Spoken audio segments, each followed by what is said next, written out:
guys. Hi everybody. It's good to see you, even though I can't really see you. I'm going to pretend that I see you. Yes. And I'm Andy Smith. And Jennifer, we're the Smiths. And you may have noticed it's crazy out there a little bit. I've been hearing that it's crazy out there. There's a lot of stuff going on, and people are a little bit scared and panicky about the current situation that's all over the place. And I just keep hearing people say, it's crazy out there when you go to stores and there's lines and people doing crazy stuff. Just crazy, right? But I went to the store. I don't go out there. He didn't go to the store. I went to the store. It's too crazy and for I had me to out buy there. more expensive milk and more expensive... What else did I buy? More expensive powdered sugar in a little box because they didn't have the bags anymore. Anyway, so, yeah, life can be kind of crazy. So if you think it's crazy out there, I think in here is even crazier. Let's talk about how crazy we all are.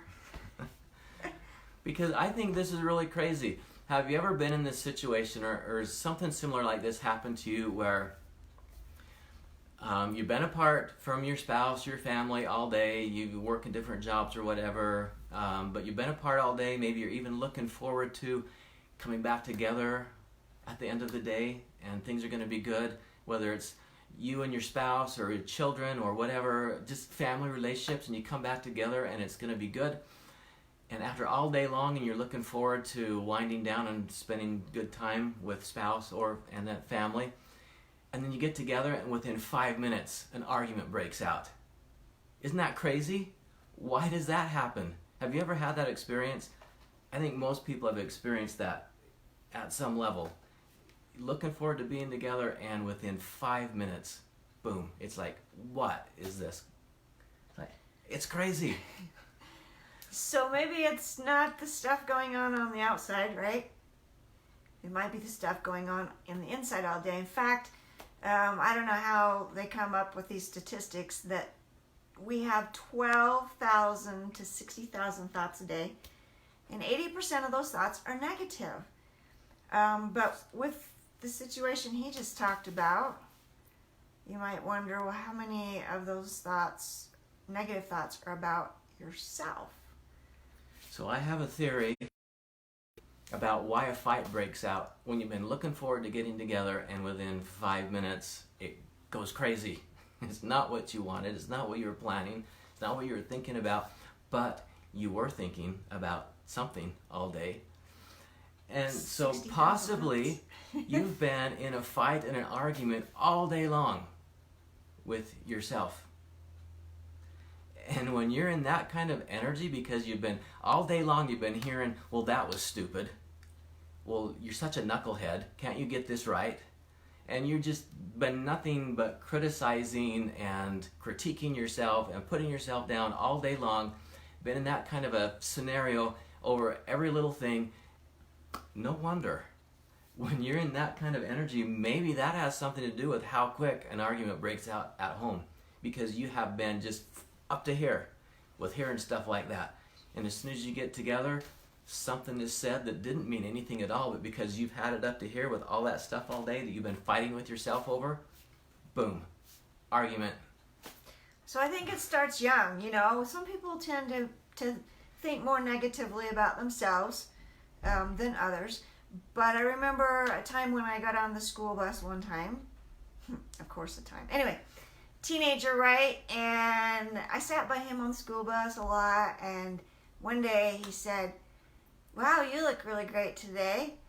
To which I responded, "Does that mean I don't look very great other days?" Like, I couldn't even take a compliment. So it's like, that just showed how we tend to beat ourselves up, and it starts really young, right? From maybe things kids have said along the way, or kids can be mean to each other, or even in the family, parents not happy with how you just did the chore, so you're going to hear about it, right? And that just teaches us somehow that we're just not good enough, and so we just kind of carry that over in our minds a lot.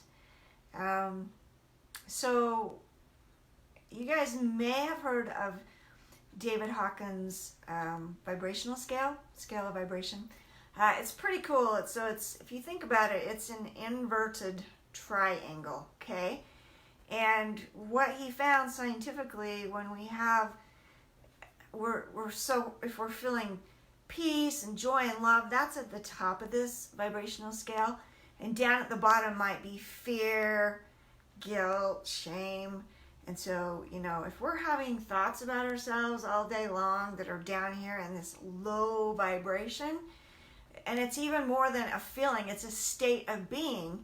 And that vibration we're sending out, and we may be attracting the same back.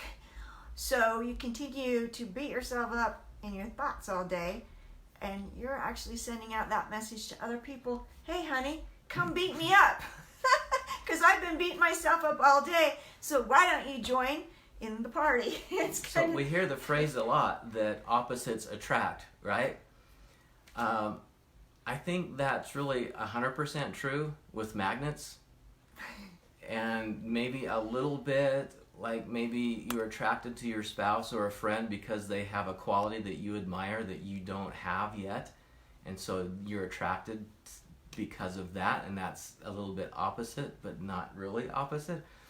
Other than that, I think everything else, it's not. Opposites don't attract. Like things attract. It's called law of attraction.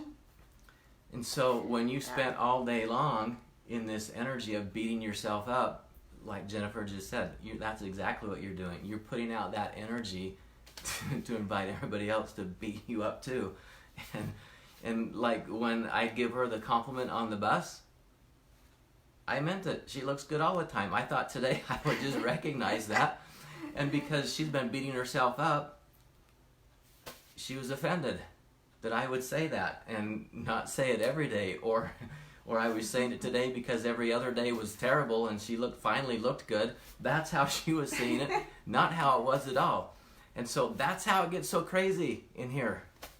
Gets crazy in here. I love the scripture that says, love thy neighbor as thyself. The challenge is, are we loving ourselves enough? And I think we also need to be careful about that word love. Some people would say, oh, you're narcissistic, you're, bragging on yourself or whatever. And so really there's a better word that I like to use. If we can learn to have some compassion on ourselves, realize it's okay if we're not perfect. Some of us get into this perfectionism, and that's part of beating ourselves up. And just be okay with who we are and love ourselves the way we would love a newborn baby or a little toddler, and all the mistakes the little toddler is going to make as they're learning. How come we cannot treat ourselves that way, and how important it is to have compassion? And compassion is the love, but it's also the forgiveness and accepting you for your weaknesses. And sometimes it feels easier to do that with other people than ourselves. So we have a challenge for you. How you can develop some compassion for yourself. We were in a meeting the other night and we were given this challenge, and we've been doing it, and it's been interesting. It has felt good. It has been fun. I tend to no thanks. I'm not going to do that. That's too weird. But not weird. It may feel weird. But this is the challenge. She's going to explain the challenge, and it's going to be good. If you would like to raise your vibration more up to the love, the peace, and the joy, and be able to send that out and actually strengthen and improve your relationships instead of making them worse, the challenge is this next week, take 5 minutes a day to praise and compliment and have some compassion on yourself. And it looks more like in third person than first person. So you step outside of yourself and look at yourself over there. Like a best friend. And yes, you talk to yourself like your best friend. How amazing Andy Smith is, except it's, I'm talking about myself. So actually, I'm going to praise and compliment Andy, and she's how going to praise amazing and Jennifer compliment Smith Jennifer. is. And even though she's maybe not perfect at this, she's pretty good at it and continually improving. So it doesn't have to be, oh, you're all perfect about all these things.